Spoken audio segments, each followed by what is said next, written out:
continue the ride. No regrets, we live for the night. Chasing dreams until the sunlight. Every moment feels so alive.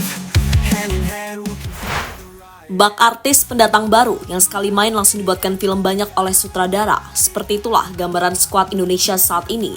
Dan seiring berjalannya waktu, pamor Indonesia makin menjadi sorotan media-media internasional.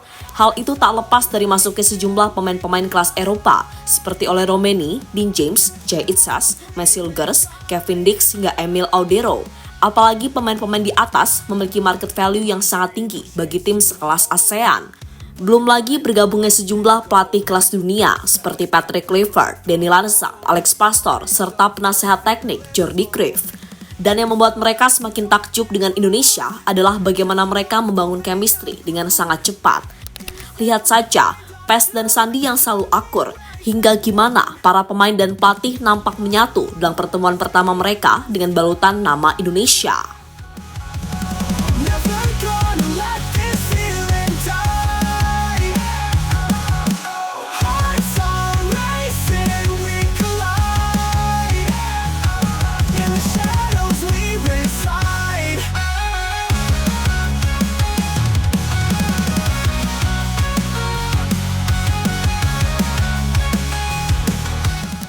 Sejak dipegang Erick Thohir, PSSI menjelma menjadi sebuah organisasi yang cukup ramah di hati pecinta sepak bola nasional. Sebab sebelum ini, terutama di era-era sebelumnya, Pak Iwan Bule, ya tahu sendiri dong gimana nyebelinnya mereka, udah timnasnya kalahan, liganya amburadul pula, terutama soal jadwal, gaji pemain, dan lain-lain. Namun harus diakui, di bawah kepengurusan Erick Thohir yang kita tahu orangnya tegas gak ini itu, pelan-pelan PSSI sudah dibawa ke arah yang lebih maju, yang mana pada akhirnya itu berimbas pada performa timnas Indonesia secara khusus. Waking up with fire in my face. City lights, they call on my name. Flying high on broken wings. Hear the crowd as they start to sing.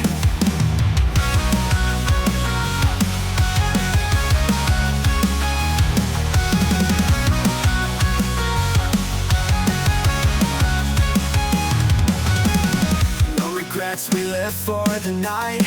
Chasing dreams until the sunlight. Every moment. Ya, semua orang juga tahu kalau Pak Erick ini orangnya sangat ambisius dan ia ingin sekali sepak bola Indonesia naik kualitasnya. Dan yang buat Mimin suka, Pak Erick nggak omon-omon tapi langsung memberikan tindakan nyata.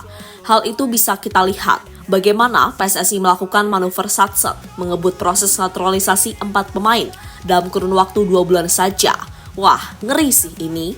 Bahkan berkat bergabungnya oleh Romeni, Emil Audero, Dean James, dan Joe Pelupasi, kini membuat market value Indonesia naik drastis, mengalahkan tim-tim langganan Piala Dunia seperti Australia dan Arab Saudi. Dan tak heran kalau jelang pertandingan versus Australia dalam lanjutan babak round 3 kualifikasi Piala Dunia ini, para jurnalis Eropa rela datang langsung ke Sydney untuk meliput secara langsung perkembangan timnas Indonesia. Apalagi Indonesia kini ditukangi oleh para pelatih yang secara nama sudah punya nama besar di kancah sepak bola Eropa. Sebut saja Patrick Kluivert, Danny Lanza, Alex Pastoor, dan juga penasehat teknik Jordi Cruyff. Tak heran kalau Indonesia kini mendapatkan banyak sorotan dari media-media di Eropa. Never gonna let this feeling die. Hearts are racing, we collide. In the shadows we reside.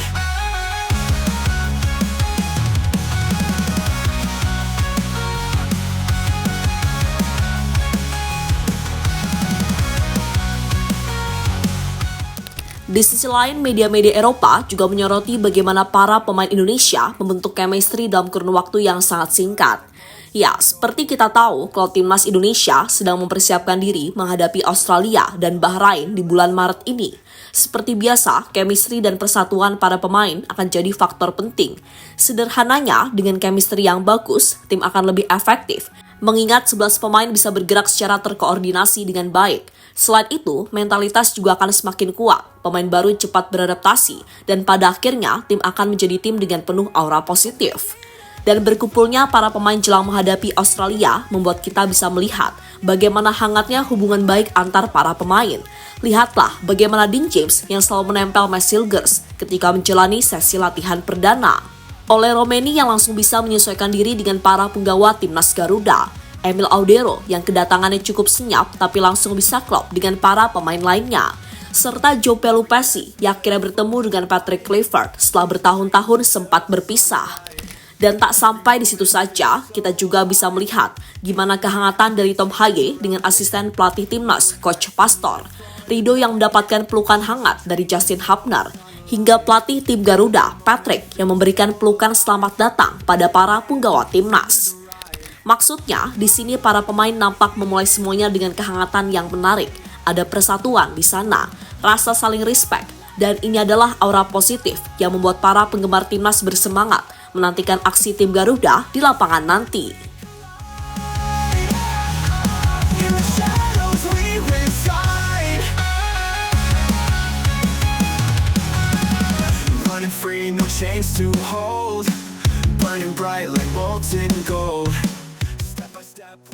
Dean James beruntung bisa gabung Indonesia. Dean James akhirnya bisa merasakan latihan bersama punggawa Garuda Merah Putih untuk pertama kalinya. Dan ini bakal menjadi momen bersejarah dalam hidupnya, karena pada akhirnya dia bisa membela tanah leluhurnya yang selama ini telah dirinya idam-idamkan. Sementara itu di latihan perdananya bersama timnas Indonesia membuat Dean James cukup terkejut. Meski bermain away di markas Australia, namun fans Indonesia selalu memberikan dukungan yang luar biasa. Het is natuurlijk fantastisch dat ik überhaupt ben opgeroepen. Vorig jaar zat ik op de bank en nu het eerste seizoen dat ik speel en dan gelijk opgeroepen worden voor Indonesië. Dat is echt bijna een droom voor mij. Ja, nee zeker. Ik heb veel moeten doen ervoor. In 3-4 weken tijd is het allemaal rondgekomen. Ik ben zelfs naar Rome gevlogen om daar een ceremonie te doen. En ja, ik ben gewoon blij dat ik er nu bij ben en ik heb er heel veel zin in. Ja, met Mees Hilgers, die heb ik even geappt. Ik ken hem niet persoonlijk, maar we zitten volgens mij in hetzelfde vliegtuig. Dus daarom appte ik hem even. Ja, nee, natuurlijk. Ik zelf ook. Het is natuurlijk een droom om misschien wel een WK te spelen. En daar gaan we ook voor, volgens mij. Dus ja, daar kan ik geen nee tegen zeggen. Dean James benar-benar bersyukur pada akhirnya bisa bergabung dengan timnas Indonesia.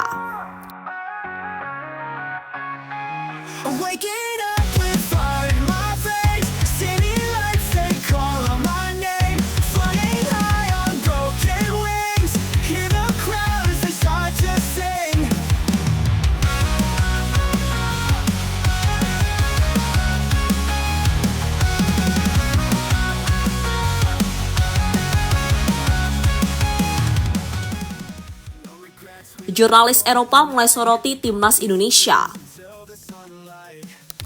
Ya, seperti halnya pada matchday November 2024, banyak dari jurnalis Jepang, Korea Selatan, hingga Eropa ikut mengabadikan momen bersejarah di GBK, apalagi pada laga versus Bahrain.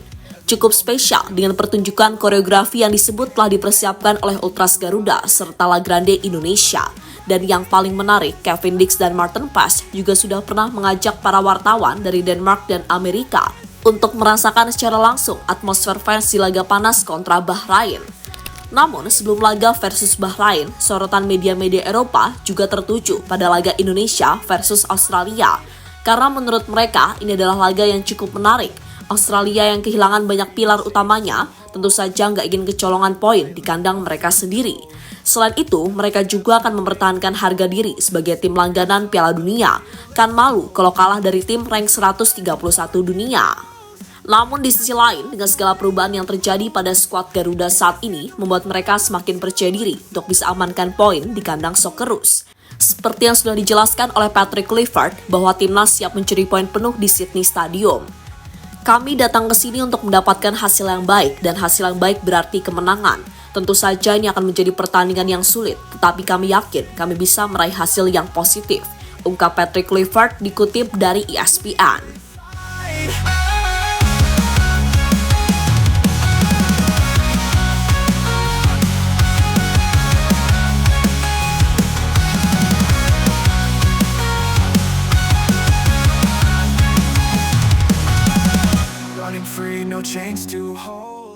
Dan terlepas dari apapun, kita doakan saja yang terbaik bagi timnas Indonesia. Apapun hasilnya nanti, yang penting mah usaha dulu. Dan jika melihat peluang yang ada saat ini, kok rasanya eman-eman kalau nggak kasih performa terbaik di lapangan.